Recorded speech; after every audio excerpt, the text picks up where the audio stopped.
My name is Mark Gessner. I'm a faculty member in the College of Business and Management, and thanks for coming to Business Leaders with a Conscience series. How many people have been to one before? Awesome. And so, who does that leave? How many people have not been to one before? Who have you been to? No, sorry. So it's good to see you, and I'm going to tell you a little bit about our format, but let's see who's in the room at the moment. So if you are a day student here at Stritch, could you raise your hand? Good to see you. Look at all those organization and management students. Excellent. And if you're in an evening undergraduate program, can you raise your hand? Good to see you. And how about in a graduate program? There they are. Which one? What's your okay. So MBA. Okay, great. And then alumni in the room? Glad you're here.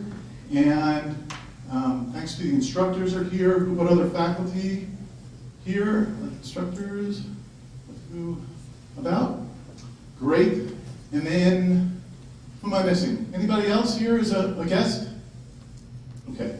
So then, I don't have to talk to you about Stritch too much. It's great to have you here. For those who haven't been, you're going to hear some introductions and hear a more formal introduction of our special guest, Susan Marshall. And then I'll talk with Susan for about 20 minutes. We'll have some questions and answers, and then we'll open it up to you. So please be ready to ask some questions once we get to that point. And with that, I'm going to introduce the Dean of our College of Education and Leadership, Dr. Frida Russell, to do more of an introduction. Thank you, Mark. Hello everyone. I'm also going to ask my new boss, the new Vice President of Academic Affairs, to come join me up here, and I want him to say a hello to you all so that you know who the new VPAA is, Dr. Jeff Sinise. But I want to first introduce this amazing, phenomenal woman that I had the pleasure of meeting earlier today. Susan Marshall is an author, public speaker, founder of an organization called Backbone Institute. Her mission, the mission of the organization is to create a stronger, more confident future, one person at a time. I had the pleasure of meeting her and chatting with her for a little bit, and we talked a little bit about some of her books around having a backbone. And when I left her, what struck me about Susan was her a poem created by I call her Dr. Maya Angelou, one of my favorite artists. So I'm just going to read the end of it, Susan, because it reminded me of you when we met earlier. So Dr. Maya Angelou says, toward the end of Phenomenal Woman, it's the click of her heels, the bend of her hair, the palm of her hand, the need of her care. She's a phenomenal woman. So I introduced to some of you and reintroduced to some of you, Susan Marshall. I'm going to let Dr. Sinise say hello, and then we're going to give the mic to Mark Gessner. So I'm delaying the main event. I'd like to say hello. I appreciate the opportunity to be in front of you and to have joined the university all of 6 weeks ago, 6 weeks and 4 days ago. I said this in another speech that was done on campus. Here's an obligation you have as audience. We're not charging you at the door. We're not requiring you to write a paper here. We're not requiring anything of you other than to talk about the messages that you hear.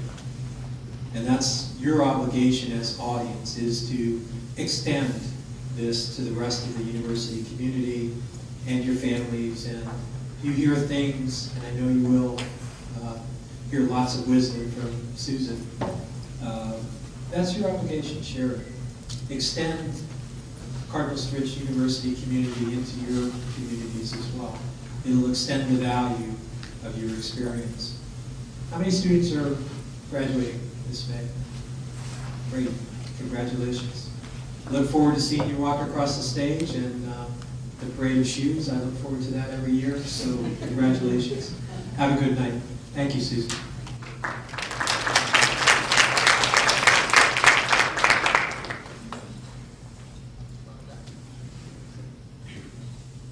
So welcome to our living room. Good to have you here. Thank you. I've been here for most of the day, and I was thinking about Ferris Bueller's Day Off. This was Susan Marshall's day on, and I loved it. Thank you. I love being here. Well, one thing I have to tell you is, when you do interviews and talk to people, most of them are not interviewers themselves. And Susan also does this. So you might find us having an organic dialogue and then opening it up to you. But I want to start with just the overarching question. If you could talk a little bit about your career path, and then in particular, what led you to found the Backbone Institute. Happy to do that. I actually grew up a marketer, and the students who were in the class this afternoon heard me say that when I was in 8th grade, I went to my dad and I said, I want to be an attorney and I want to go to Marquette. And he laughed at me. And I thought, well, that's not the answer I expected. So I went to Mom and I said, this is what I said to Dad. And he laughed at me and she said, oh, Susie, you have 3 brothers coming up behind you. They need an education. They're going to need to get a job. They're going to need to raise families and be responsible. And I thought, well, yeah, and? But at the time, and this was many moons ago, it's been 30 years since I was here. Wow. At the time, girls went to college for an MRS degree to find a husband. That was the prevailing attitude, and it made absolutely no sense to me. I didn't understand it, I was mad about it. So my educational career, and it really turned out to be a career, was 13 years in length. Started, stopped, married, divorced. University of Wisconsin, Washington County. I lived in West Bend. I went for 1 year. I went from there to the University of Minnesota, where I met a student radical. Took an abrupt turn, which really was not a good turn. Dead end, kind of. From there, went to University of Wisconsin Oshkosh to finish my undergrad. What's before bachelor? Associate degree. Came here finally to finish my undergraduate degree, BS in management, woo, and it was fabulous. And then I had met a guy in the undergrad program who said, if you're going to be in business, which I was, you probably should go on for an MBA degree. And I thought, really? I'm gonna have to be with those math people? And I said, okay. So I did, and we did it together, and we were on campus Monday nights. And so, during the fall and the winter, what Monday night is? Monday Night Football! You got it! And so we would go to, local bars on the way home from school and watch the game and get home very, very late. Of course, I had to be up early to go to work the next morning, and I had 2 daughters at the time. And I would tell them to go to bed if I wasn't home. I would come down to see them. And the Monday nights we stopped to watch football, there was always a slip on the table that said, "Football again, Mom?" So it was a lot of fun. And for me, once I finished the MBA, everybody knows when you've got an MBA degree, you're really, really smart. And so the company that I was working for was troubled. We had lost several $1 million over the last 2 years, and the woman that had come in after my boss, who was 49 years old when he died of lung cancer, which was a terrible blow to the organization, they brought her in from Washington, D.C. She lasted about a year. And at the time where she was really struggling was the time that I finished the MBA coursework here. And so that earned me the opportunity to lead a turnaround, which was extraordinarily difficult, extraordinarily tremendous in terms of building me and everybody in the organization. And then I said, well, gosh, maybe what I did here I could help other companies do. So in 1997, I hung out my shingle. I thought, okay, let's do this. Well, within 6 months, I thought, I better get a job. I'm going to die here. I'm going to be a bag lady. So I went to a very, very large organization. And I was telling your students earlier, more PhDs per capita than I'd ever met. Global firm, $4 billion in revenue. And I was quickly put on a 12-person global SWAT team, which was interesting. I was brought in to help them develop leadership, and I lasted about 8 months. Because the culture, which you're teaching in your class, we talked about, was very, very stiff, very, very formal, and it had me within probably about 3 or 4 months wondering, do I not know what I know? Am I not good enough to be here? And so I said, okay, 6-figure salary, global SWAT team opportunity, I'm gonna leave that here and go back to what I do, which is really helping people grow. And so professionally, it's been a somewhat tumultuous journey, but tremendously educational, both in an educational setting and in the real world, and full of mistakes. People say, how did you get where you got? Stumble forward. So, I didn't talk about the Backbone Institute though, did I? Yeah, that's my follow-up. You're anticipating. Please do. See, here we go. How do you spend your time at the Backbone Institute? Why did you create it? Backbone Institute was created 3 years ago. As I've been doing leadership development, and that really was the thread that ran through all of the work I did. I had the good fortune about 15 years ago to meet Noel Tishy, who's the professor at University of Michigan, who has written 14 books on leadership, who teaches leadership literally around the world. And met him at the time that Mayor Bloomberg took over the schools in New York City. They had put together a leadership academy to teach public school principals transformational leadership skills. So he said, would you like to? I said, sure. Got involved, and so my work went from a very broad base of offerings, from strategic planning to marketing planning to leadership development and coaching and all of that, really to a thread that was leadership, ran through it. 3 years ago, in response to what I saw in the broader world, business world, communities, was confidence that was going like this. People losing confidence in government, certainly, in businesses, in relationships, in themselves. And yet, we talk about building a creative, innovative future. And I thought, with what? With people who are lacking confidence, with people who are disappointed, with people who are tired, with people who have lost faith. And I said, okay, if you see that, what are you, Susan, what are you going to do about it? And so Backbone Institute was formed in response to that. We do two things. One is Backbone Boot Camps, where we teach skills designed to elevate people's confidence through action learning. And we provide Backbone Guides. The first one was released last summer. Beauty and Substance, a Backbone Guide for women. The 5 Backbone Guides still to be written are for young professionals, geeks, nonprofit leaders, parents, and educators. So my road is clear. God willing, I'll live long enough. So thanks for the broad stroke. One other piece of it, and I know, so when you said to your father about Marquette, and he had that reaction, I'm sure if you said Stritch at that time, you would have probably had a different. He probably would. Although my dad played football at Marquette, that's why I said. Okay. So you did end up at Stritch and had that experience. Could you talk a little bit about how that impacted the journey? Absolutely. I was thinking about it today, in the classroom and just walking the halls and, talking with faculty. What I encountered at Stritch was constant motion. I don't know if you're still working in teams, but we had different projects and we had different teams. And of course, your professors were different and they were all practitioners. And so they brought real world stuff, as well as teaching academic skills and functional skills, counting and math, and certainly leadership and organizational development. But what I recognized in being here was that nothing was the same, week to week and class to class, even though at the time I was pre-computers. We didn't have email. So if there was a weather event, we had literal call chains that we had who was going to call home and let us know that there was no class. So very rudimentary in terms of what you have now, but nothing was the same. And so we had to acclimate. And we had to learn how to deal with team members who didn't pull their weight. We had to learn how to get the guy who never stopped talking to stop talking so we can get other viewpoints, right? And what I realize is that that's the real world. And you don't have permission in the real world to shut people down like you do when you're in an academic environment.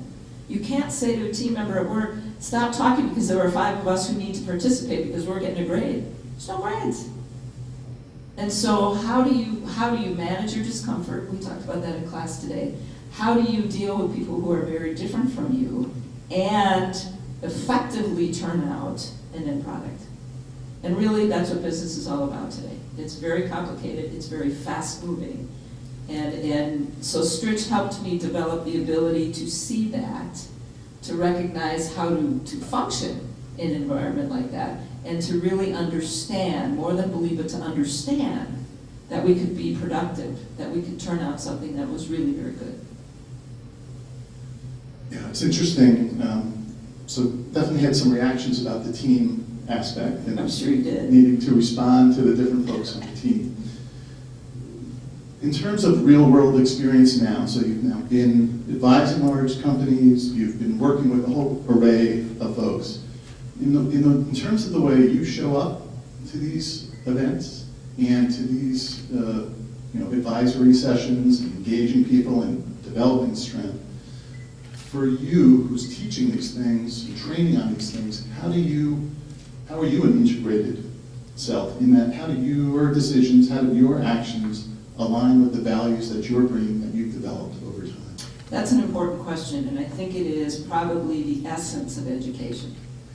You know, as I thought about, we talked a little bit this morning, or this afternoon in class about values. What are your values? How do you bring your values? How do you make decisions about your life, about your career, about your engagement, about what you're going to do based on your values? And just like I looked at the big organization and said, this is not a place for me, and left a lot of money on the table to go someplace where I could truly be authentic. In the same way, working with corporate clients, you have to be pretty clear on what you can do and what you can't. As I mentioned when I first started out, people say, could you do that? Sure. Sure, I can do that. Sure, I can do that. And I was figuring out as I went, which was fun on one hand and always sort of riding that edge of, am I authentic? Right? Authenticity is a big deal today. I can't help everybody. And on one hand, it breaks my heart. And on another hand, it's a really, really important thing to understand. Sometimes it's a readiness thing, sometimes it's a willingness thing, sometimes it's an ego identity kind of thing.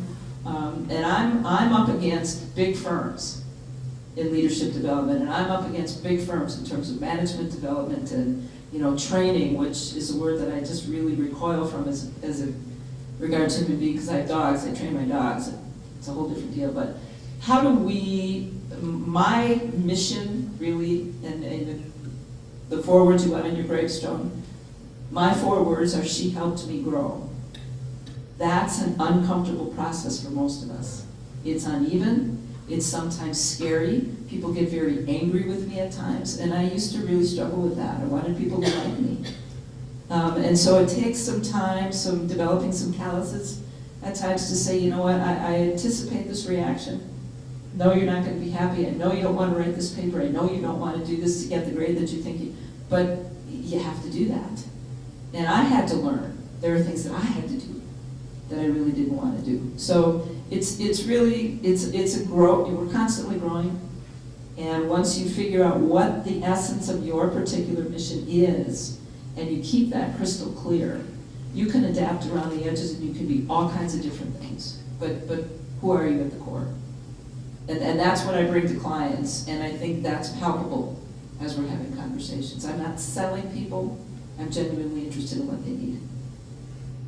And that genuineness, the authenticity that you talked about, to me it's clear. It's coming from you, and you're really driven towards doing this work.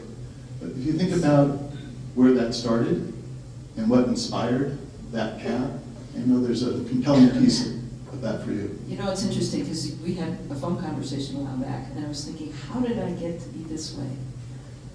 Second of 6 kids, and we lived, I think I was in about 2nd grade, and this is the moment where it really kind of crystallized. I'm a helper. My mother had 6 kids, Catholic family.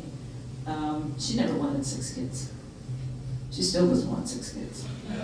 Just kidding. But she was in a baby derby with her best friend, who ended up having 13 children. She lost the baby derby miserably, and she's got 6 kids. And she, by the way, went back to school. So I became the pseudo mom. And we lived in West Bend. We rented a house for a while our house was being built.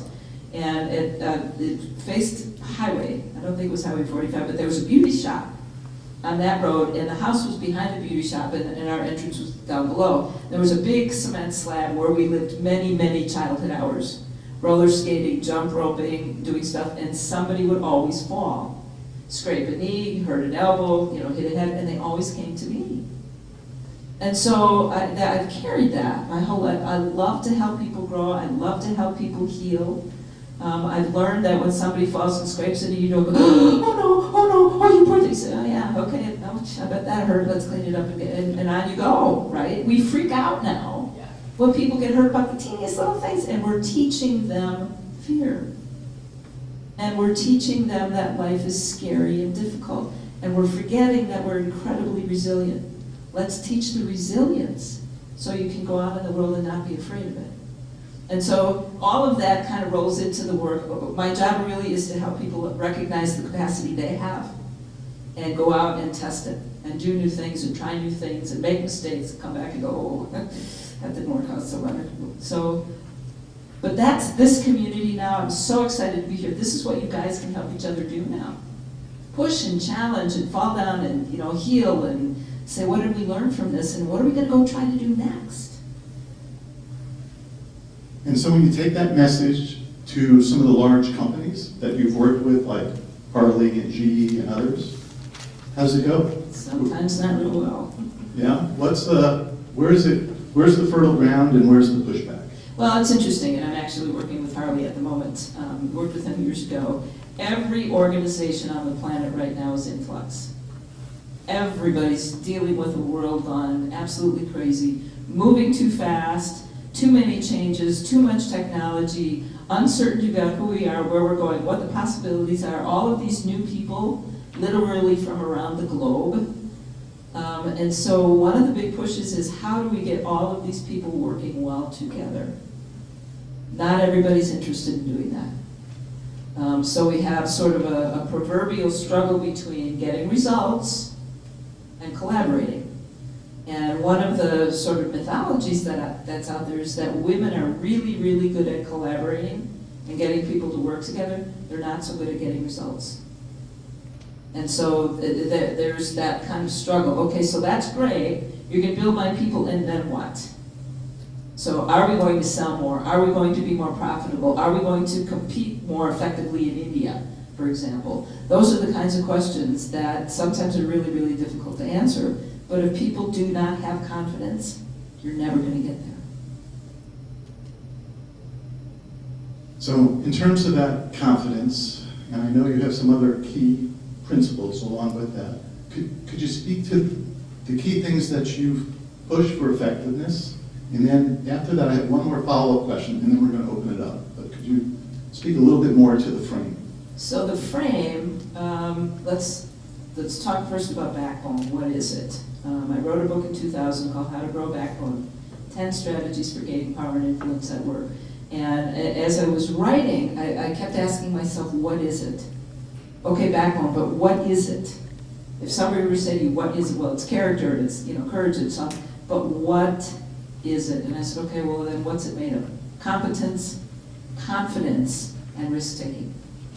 So if they say, I'd like to do X, Harley, I'd like to open the Middle East market in a broader way. Okay, that's our goal. What do we then need to get good at? What's that competence piece? We need to understand, consumer demand, traffic patterns, oil prices, whatever that is. What do we need to get good at, that competence piece, to elevate the confidence to go after that risk? And so that's kind of the framework of Backbone. Backbone boot camps, we teach 5 skills, period. Critical thinking. We all talk about critical thinking. What is it?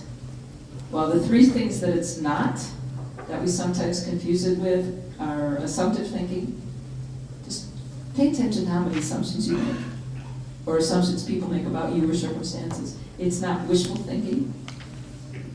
And fully, I could be good enough, strong enough, happy enough, whatever, persuasive, I could change this. And it's not memory. And so those are the 3 aspects that we live most of our lives about or with, and we call that critical thinking, and it's not. And so we get into all kinds of trouble. So critical thinking is the first one. Second one then is decisiveness. How do you make decisions? How do you take that critical thinking process to an end point where you can effectively make a decision looking at the whole landscape. Third one then is clarity of communication. I've thought it all the way through, I've made a decision, now who needs to know that? What are the constituencies that I want to work with, that I want to convince, that I need on board? Fourth one is integrity of word and act, and I use a very simple, silly but effective illustration. Anybody here have a snooze button on your alarm clock? Do you use it? How many times are we going to make the decision about what time to get up? I'm horrible at it. Nobody sees that. But there are days when you hit the snooze and you hit the snooze, and it becomes a confidence ding on yourself. Geez, I can't even get up when I said I was going to get up, so from a confidence standpoint. And the fifth one is consistency. Who are you day to day, week to week, month to month, year to year? Not that you follow a particular process or that you always reach the same conclusion, but that temperamentally you are the same person. Not only so you begin to trust yourself, but you set a basis then for others to know how to engage you, to trust you to be you. So those are the 5 skills. Action learning, you've got to be working on a project. What are you thinking critically about? What decisions do you need to make? Who do you need to communicate, etc.? Thanks. So one last question for now, and then I want to open it up. So a few of these folks might be looking for a job in the near future after they leave here, or they're trying to advance where they are, or they're trying to stick with the job they have so they can compete and stay here. But there's a lot of thinking about career development, as you might expect. So as you're out there and talking with these folks and doing this development, what do you think they're looking for? What should these folks bring to the table? Have an idea of what you're looking for. I love to work with people. I want to work with people is a really bad answer. Everybody does. What is it you're looking to learn, to expand on the learning you already have? What do you bring in terms of skills, in terms of proficiencies, in terms of interest, in terms of willingness to grow? I'm working with a global architecture firm. They cannot find people to move to other countries. People want to stay where they are for family reasons, all kinds of reasons, but they're really struggling to bring in people who are willing to go different places. If you're willing to do that, so say what you're willing to do. And when you're in an interview, know when to stop talking. Nervousness makes us talk a lot. We're selling. And at some point, the employers go, enough, stop. Remember when you're interviewing, they're shopping you and you're shopping organizations. You're looking for a fit for your personality, for your skills, for opportunity. Just check it out.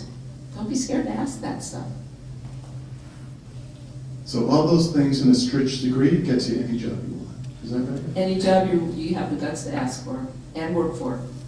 So why don't we can stand up, and Okay. if that's all right with you, and go down. Just go down. Yeah, let's go down the stairs rather than take the lead.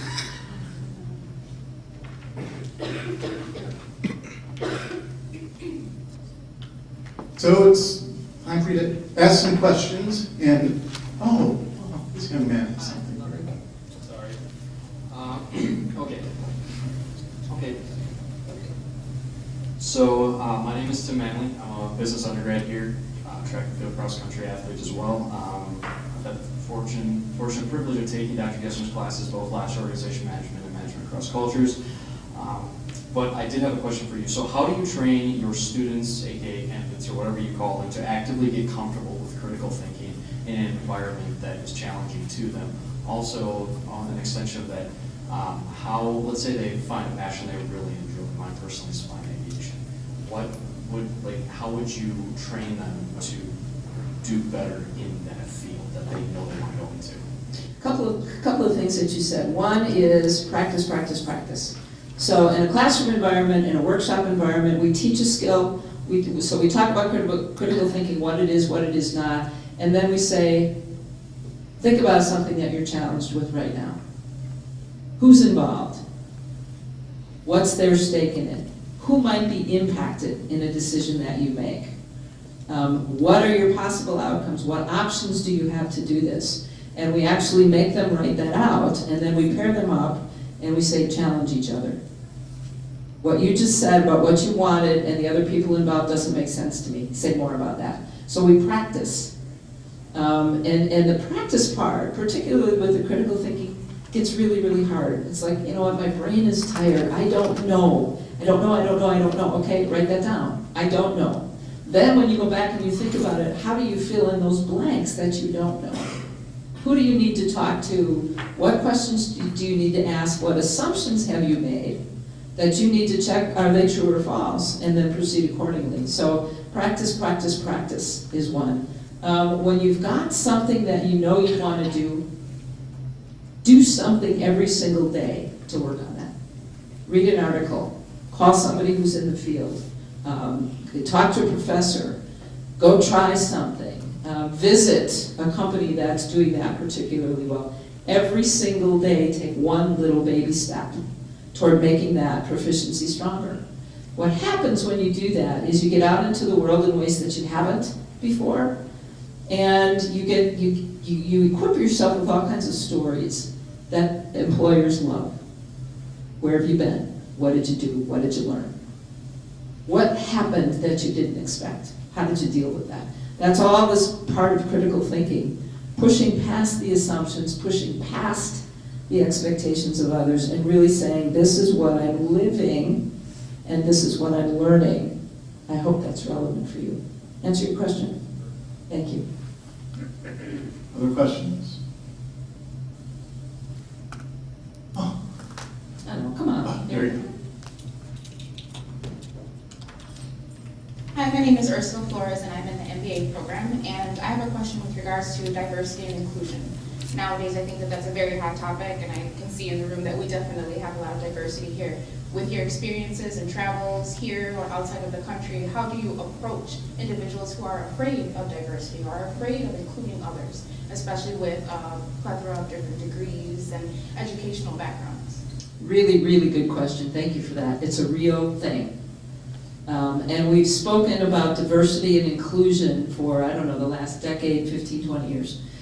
Two things, just to right from the beginning. First of all, diversity exists. There's nothing we need to do to create diversity. It exists, okay? What we do have to do is work on inclusion. How do we bring people into a conversation, onto a project, developing new things who are different from who we don't know, who we're maybe not comfortable with, who have ideas that are radically different from ours. And it's part of this critical thinking piece, right? I don't have all the answers, even though I'm the vice president of everything, making, big, big bucks, and people expect me to know. I don't know. When you can ask, how do you see this? What's your perspective on that? And then stop talking and listen. Don't argue, don't push back, stop talking. If you develop one skill, learn when to stop talking. When you ask a question, let people answer it, right? And so one of the things that we practice in our boot camps is getting input and ideas and perspectives from everybody in the room without having to debate. Well, that's not what I heard, and that's not what I thought.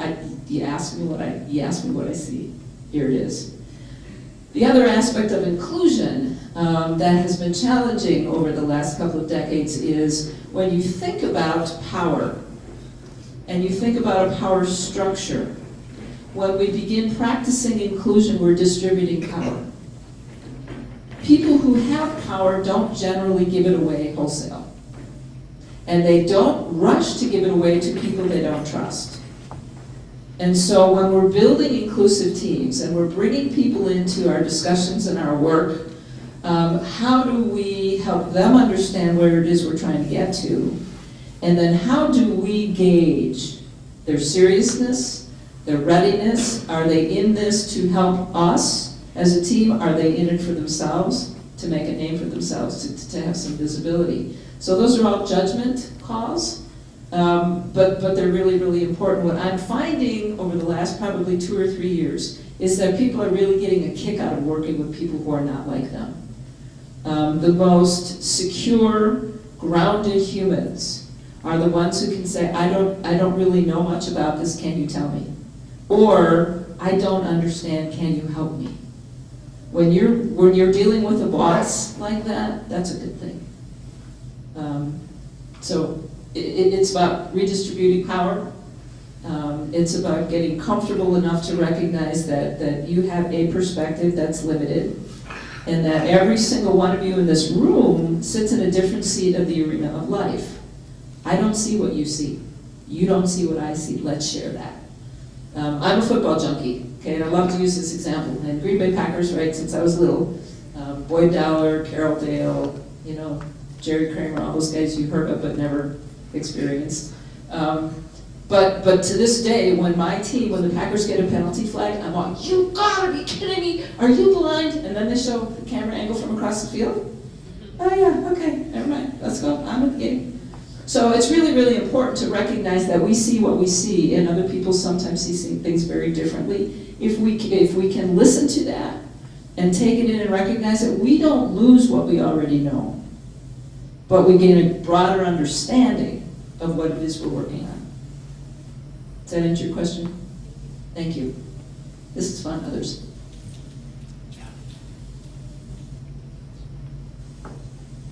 Barb Wolberg. I'm not looking for a job, but I do have a question. You speak of confidence, and we should have it, and we should exude it. But what if you meet the party that's really overconfident and sort of obnoxious? And they're out there. They're absolutely out there. Thank you for that question, because that's what you're seeing with that, overbearing, obnoxious, that's not confidence. And I was talking with a guy about 3 weeks ago, talking about bringing boot camps to his company. And he had 6 women that worked on this team. And we were talking about this notion of confidence, and he said to me, "Are you kidding me? You want them to work with you on confidence? They're already a witch with an E." I went, okay, let's talk about that. Let's talk about that. So what we find is that when people develop confidence, the manifestation is paradoxical. The ones who can't stop talking, who are look at me, woo, and really obnoxious, once they begin to gain some confidence and recognize they don't have to have the first word or the last word or be the biggest, bright, shining star in the moment, they begin to settle. They begin to listen. They begin to recognize that although they're really, really smart and really good, other people have stuff they don't know. So you see oftentimes these big, outrageous, obnoxious people begin to settle. Conversely, paradoxically, the little church mice who said they'd never say anything, don't ask a question, once they begin to develop some confidence in the fact that they see what they see, they've experienced some things that have some relevance, they begin to open up. And so confidence, and we always start out by saying, what is confidence? Just like I said, what is backbone? We talked this morning, what is culture? Or this afternoon, what is culture? Confidence, the working definition we use actually came from Rosabeth Moss Kanter, a professor at Harvard who wrote a book called Confidence. The definition of confidence that we work with is a positive expectation for a favorable outcome. A positive expectation for a favorable outcome. Not by Tuesday at noon, right? Not if I think hard enough, but that gradually, as I'm working on this daily, a little bit every day, my confidence will develop so that I can enter any situation, any environment, and expect that one way or another, the outcome will be positive. May not be what I envision, may not be what I expect, but I'll learn and I'll grow. That's what confidence is. Thank you. It's really a good question. So while they're getting the confidence to ask the next Yeah, question, there you go. I have a question, sort of watching a little bit today and seeing the genuine curiosity that you have about things. What makes for a good question? That's what I'd like to know. What makes for a good question? Thoughtfulness. The ability to capture that thing that's running around in your brain or in your gut and being able to put words to it. Or simply saying, I've got this stuff running around my brain and I think it's something about can you help me articulate it? So it really comes from what are you curious about? And being thoughtful about that, and do you really want to learn something, or are you trying to make somebody look bad? Because that happens too. So what's running around your brains? What's running around your guts? So we have just a little time left. What question do you have for that? What would you like to know from some of our My students? favorite question, who are you? Oh, Who are you guys? Because you're all different. And I'm a learning junkie, and I would love to spend time with each and every one of you and say, tell me about you. Don't tell me about your roles. Tell me about you. What do you think about? What do you want to do? What makes you uncomfortable? What keeps you up at night? What do you so want to see in this world before you're done? That's what I love. And I do have another question that I'm working on right now that's really quite profound as I've been talking to people. Whose expectations direct your life? Whose expectations direct your life? Moms, dads, schools, churches, spouse, partner, kids, society. You don't think much about that. And we have had different expectations placed on us by people as we've grown up from the time we were little kids, right? It was family and school, to we got to be older, you know, like young adults, and it was family and friends, and school and bosses. And in adulthood, it's all of that, and it's society, and it's roles, and it's status, and it's... So whose expectations direct your life? Ooh, that's heavy. But I love talking about that stuff. Because we say, well, mine do. Really? Where'd they come from? You know? so you know, we have so many bright people in the room that I could probably go to anyone, get nervous because I'm doing right there, and asking, you know, maybe a bright MBA student to say, you know, what's your sense of the answer? From where you sit, what expectations are driving you, and maybe you can say a little bit about how you spend some of your time, your background, so she knows. I'm Gabe Rivera. I'm in the College of Business over at Academy Financial. I've with a few of my coworkers. I think what drives expectation is your own personal will. I would say family, friends. I'm currently finishing up my MBA with personal coworkers. So I think we challenge each other, and we help each other grow. And I think that's what really does it for me. Do you ever get challenged in a way that you go, I'm not going there. I'm not playing. Yeah, I do. And? And then what? And you give pushback. And it's part of learning, right? And so, and really, we don't develop confidence by getting straight A's. We don't develop confidence by going places where everybody knows you and loves you. You develop confidence by making mistakes, by being challenged, by being disappointed, by getting over that, and recognizing that, you know what, I'm strong enough for this. I can do this. I can have people disagree with me. I can actually learn something. Thank you. So we have time for one more question, and it looked like there's a couple people at this Yes, table. yes. Or right behind you, want to ask a question. Hi, my name is Sheila Wynn. I'm in the MBA program. And the thing that I kind of just struggle over is the risk-taking aspect. And I was just wondering, like, everyone that I know has been trying to work out of the pessimistic role. Like, everything is always just scared of it, scared of this. It's always a negative. Like, I have a really hard time with this, and I'm starting to try to get out of that. But how do you really help someone get? Because I'm so scared of failing. Like, so I'm always giving myself excuses. Like, let's not do that right now. So, yeah. Did I answer one question?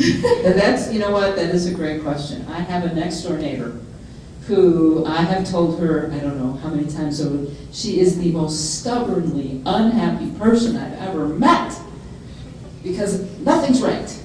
And it's all about her. And if her daughter doesn't tell her what she should do for her granddaughter, then, you know, her daughter's disrespecting her, whatever. The fear of stuff. I think the only way you get past that is to take baby steps toward it. Keep a journal. Not a dear diary, today I went to this happened and that happened. But what did you try? What did you do? You know, the Nike commercial was fabulous. Just do it.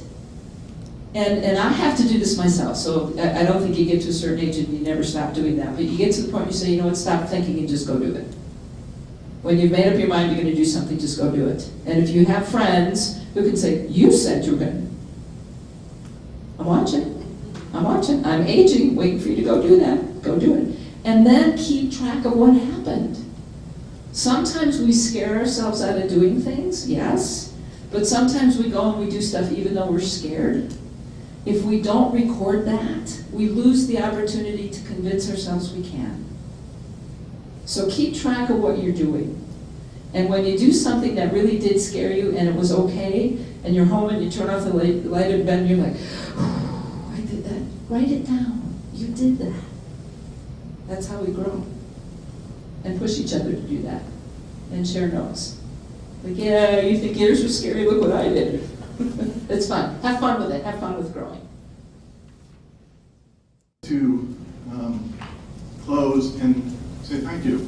I really appreciate you spending the day here at Stritch to see us in our lives here, most importantly to share your insights and feedback. So, thank you. Absolutely, my pleasure. As I said, Ferris Bueller took the day off, Susan Marshall took the day on. I thank you and really encourage you to get curious about what's ahead for you and go find it, go explore it, and help each other just kind of continue to grow, step by step, day at a time.